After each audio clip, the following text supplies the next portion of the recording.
الحمد للہ رب العالمین والصلاة والسلام علی سید الانبیاء والمرسلین اما بعد فاعوذ باللہ من الشیطان الرجیم بسم اللہ الرحمن الرحیم رب اشرح لی صدری ویسر لی امری واحلل عقدۃ من لسانی یفقهوا قولی سبحانک لا علم لنا الا ما علمتنا انک انت العلیم الحکیم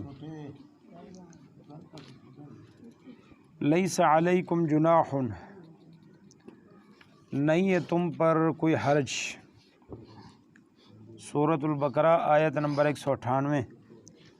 لیس علیکم نہیں ہے تم پر جناح کوئی حرج، تم پر کوئی گناہ نہیں ہے، ان تبتغوا کہ تم تلاش کرو، فضلا من ربکم حج کے دوران اپنے رب کا فضل، یعنی حج کے دوران تم اپنے رب کا فضل تلاش کرو، کوئی تجارت بھی ساتھ کرو تو اس میں کوئی حرج نہیں۔ فَإِذَا أَفَضْتُمْ پھر جب تم لوٹو من عرفات عرفات سے تو فَاذْكُرُوا اللَّهَ یاد کرو اللہ سبحانہ و تعالیٰ کو عند المشعر الحرام مشعر الحرام کے پاس، وَاذْكُرُوهُ یاد کرو اس کو کما ہداکم جس طرح اس نے تمہیں ہدایت دی۔ تو اللہ سبحانہ و تعالیٰ کو تم اس طرح یاد کرو جس طرح اس نے تمہیں ہدایت دی۔ وَإِن كُنتُمْ اور یقیناً تم من قبل اس سے پہلے لمن الضالین البتہ گمراہوں میں سے تھے۔ یعنی اللہ سبحانہ و تعالیٰ نے یہ فرمایا ہے کہ حج کے اندر اگر یعنی فضل سے مراد تجارت اور کاروبار ہے، یعنی سفر حج میں تجارت کرنے میں کوئی حرج نہیں۔ تم اپنے ساتھ اگر کوئی سامان بھی لے کے جاؤ اور حج کے ساتھ ساتھ تم اپنی چیز بیچو بھی یا خریداری بھی کرو تو اس میں کوئی حرج نہیں ہے، اس میں کوئی ایسی بات نہیں ہے، یہ حج کی منافی نہیں ہے۔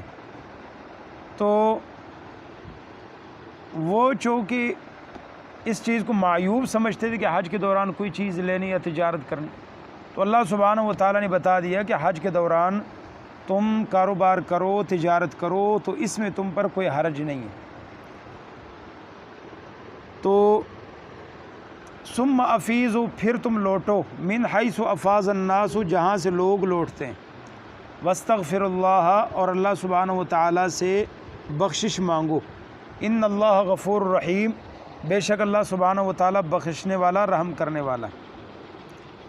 9 ذو الحج کو زوال آفتاب سے غروب شمس تک میدان عرفات میں وقوف حج کا سب سے اہم رکن ہے، جس کے بارے میں حدیث میں کہا گیا کہ الحج عرفۃ، عرفات میں وقوف ہی حج ہے۔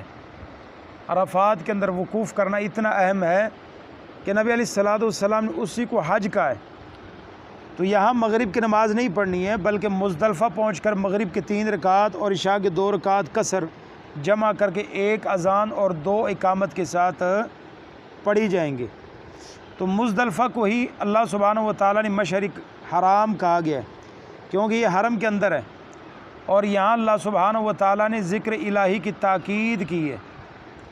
تو یہاں رات گزارنی ہے، فجر کی نماز غلس اندھیرے میں پڑھنی ہے وہاں، اور اول وقت میں پڑھ کر دن کے روشنی ہونے تک ذکر میں مشغول رہا جائے، وہیں اللہ کا ذکر کیا جائے، اور تاہم طلوع آفتاب سے قبل وہاں سے مینا کے لیے روانہ ہوا جائے، یعنی اندھیرے میں فجر کی نماز پڑھ کر وہیں اللہ کا ذکر کرنا ہے، اور وہیں اندھیرے میں سورج نکلنے سے پہلے مینا کے لیے وہاں سے پھر نکل جانا ہے۔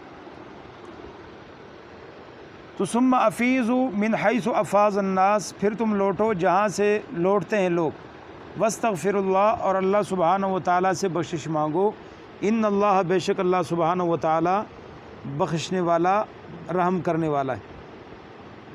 فَإِذَا قَضَيْتُم مَنَاسِكَكُم تو دوسری بات یہ ہے کہ یہ جو مکے والے تھے، قریش والے تھے، یہ حرم سے باہر نہیں جاتے تھے، یہ آگے عرفات تک مینا تک جاتے ہی نہیں تھے، تو یہ بس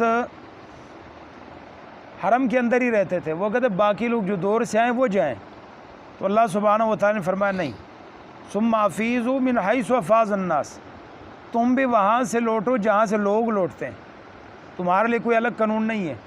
حج ان کا بھی ویسے ہی ہے، تمہارا بھی ویسے ہی، تو لہذا تم وہاں سے جہاں سے لوگ لوٹتے ہیں، جہاں سے حج کے مناسک باقی لوگ جا کے کرتے، تم بھی وہاں کر کے آیا کرو۔ تو فیضا قضی تم، جب تم پورا کرو مناسککم، حج کے طریقوں کو، حج کے عبادات کو، فذکر اللہ، پھر اللہ کو یاد کرو، اللہ کا ذکر کرو۔ کس طرح ذکر کرنا ہے؟ کا ذکرکم، جس طرح تم ذکر کرتے ہو اپنے آبا کا، اپنے آبا و اجداد کا، او اشد ذکرا، یا اس سے بھی زیادہ سخت۔ فمن الناس، پس لوگوں میں سے کچھ من وہ ہے، یقول، جو کہتے ہیں ربنا، اے ہمارے رب، آتنا، دے ہمیں، فی الدنیا، دنیا میں، وما لہ، نہیں ہے ان کے لیے، فی الآخرت میں، آخرت میں، من خلاق، کوئی حصہ۔ تو اللہ سبحانہ و تعالیٰ نے اوپر ترتیب بتائی ہے کہ عرفات جانا ہے، وہاں وقوف کر کے واپس آنا ضروری ہے، وہاں وقوف کرنے کے بعد پھر واپس آنا ہے۔ لیکن چونکہ عرفات حرم سے باہر ہے، اس لیے قریش مکہ عرفات تک نہیں جاتے تھے، مزدلفہ سے ہی واپس لوٹ جاتے تھے۔ تو اللہ سبحانہ و تعالیٰ نے حکم دیا ہے کہ جہاں سے سب لوگ لوٹ کر آتے ہیں وہیں سے لوٹ کر آؤ، یعنی عرفات تک جاؤ، عرفات کے بغیر حج نہیں ہے، لہذا وہاں وقوف کر کے آؤ۔ پھر آگے اللہ سبحانہ و تعالیٰ فرما رہے ہیں کہ فَإِذَا قَضَيْتُم مَنَاسِكَكُمْ فَاذْكُرُوا اللَّهَ، جب تم حج کے مناسک کو پورا کرو تو اللہ کا ذکر کرو۔ تو عرب کے لوگ حج سے فراغت کے بعد مینا میں میلہ لگاتے تھے، مینا کے میدان میں، مینا کے اندر میلہ لگاتے تھے، اور وہاں آبا و اجداد کی کارناموں کا ذکر کرتے تھے۔ آبا و اجداد کا نا، سال بعد وہاں آبا و اجداد کا خوب ذکر کرتے تھے، اپنے آبا و اجداد کا۔ گویا کہ زمانہ جاہلیت کے بھی لوگ سال میں ایک بار اپنے آبا و اجداد کا خوب ذکر کیا کرتے تھے، یاد کیا کرتے تھے، اور اس کے ذریعے سے اپنے آبا و اجداد کی کارناموں کو ذکر کرتے ہیں۔ تو مسلمانوں کو کہا جا رہا ہے کہ تم جب 10 ذوالحج کو کنکریاں مارنے کے بعد قربانی کرنے اور سر مڑوانے، طواف کعبہ، سعی صفا مروہ سے فارغ ہو جاؤ، تو اس کے بعد جو 3 دن مینا میں قیام کرنا ہے، تو وہاں کیا کرنا ہے؟ وہاں خوب اللہ کا ذکر کرنا ہے، خوب۔ تو جاہلیت میں تم آبا و اجداد کا تذکرہ کرتے تھے، لیکن اب اللہ سبحانہ و تعالیٰ کا ذکر کرنا ہے۔ کیوں؟ اس نے تمہیں ہدایت دی ہے، جس طرح پیچھے آ رہا ہے وَاذْكُرُوهُ كَمَا هَدَاكُمْ، اس کا ذکر کرو کیونکہ اس نے تمہیں ہدایت دی۔ اس سے پیچھے بھی کہا گیا وَلِتُكَبِّرُوا اللَّهَ عَلَىٰ مَا هَدَاكُمْ، اللہ کی کبریائی اور بڑائی بیان کرو کہ اس نے تمہیں ہدایت دی۔ تو یہ اللہ سبحانہ و تعالیٰ کا خاص فضل ہے۔ تو جو اللہ سبحانہ و تعالیٰ کا فضل ہے، اس کا شکر کیا ہے؟ کہ اس کا شکر یہ ہے کہ اس کا ذکر خوب کیا جائے۔ اب اللہ سبحانہ و تعالیٰ کا فضل ہے کہ ہمیں یہاں بیٹھنے کی توفیق دی ہے، نماز پڑھنے کی توفیق دی ہے، تو اب اس کا شکر کیا ہے؟ کہ خوب اللہ کا ذکر کیا جائے۔ اب نبی علیہ السلام کو دیکھیں کہ آپ اتنے لمبا قیام کرتے، اتنا لمبا قیام کرتے، آپ کے پیر مبارک سوج جاتے۔ تو سیدہ عائشہ نے فرمایا اللہ کے نبی صلی اللہ علیہ وسلم، آپ اتنا لمبا قیام کرتے ہیں، آپ کی تو اللہ نے اگلے پچھلے سارے گناہ معاف کر دیے، اتنا لمبا قیام کی کیا ضرورت ہے؟ تو نبی علیہ السلام نے کیا فرمایا؟ افلا اکون عبدا شکورا، جس اللہ نے مجھ پر اتنے احسانات کیے ہیں، اتنے مجھ پر فضل کیے ہیں، میرا حق نہیں بنتا کہ کم از کم میں اس کا شکریہ ادا کروں؟ تو اللہ سبحانہ و تعالیٰ نے ہم پر جتنا احسان کیا ہے، تو اس کا شکر کیا ہے؟ کہ کثرت سے اللہ کا ذکر کیا جائے۔ تو یہ صرف ذکر اللہ ہی قرآن مجید کے اندر ایسا ہے کہ اس کا ذکر جہاں بھی آئے گا اللہ کثیرن کہتا ہے، وَاذْكُرُوا اللَّهَ کثیرن، اللہ کا ذکر کثرت سے کیا کرو، کثرت سے اللہ کا ذکر کریں گے۔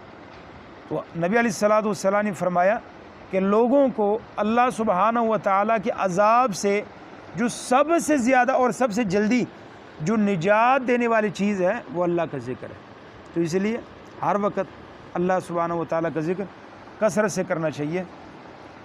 تو اب یہاں اللہ سبحانہ و تعالیٰ کچھ لوگوں کا تذکرہ فرما رہے ہیں، جس کا ذکر ہم انشاءاللہ بیان کریں گے۔ سبحانک اللہم و بحمدک، اشہد ان لا الہ الا انت، استغفرک و اتوب الیک۔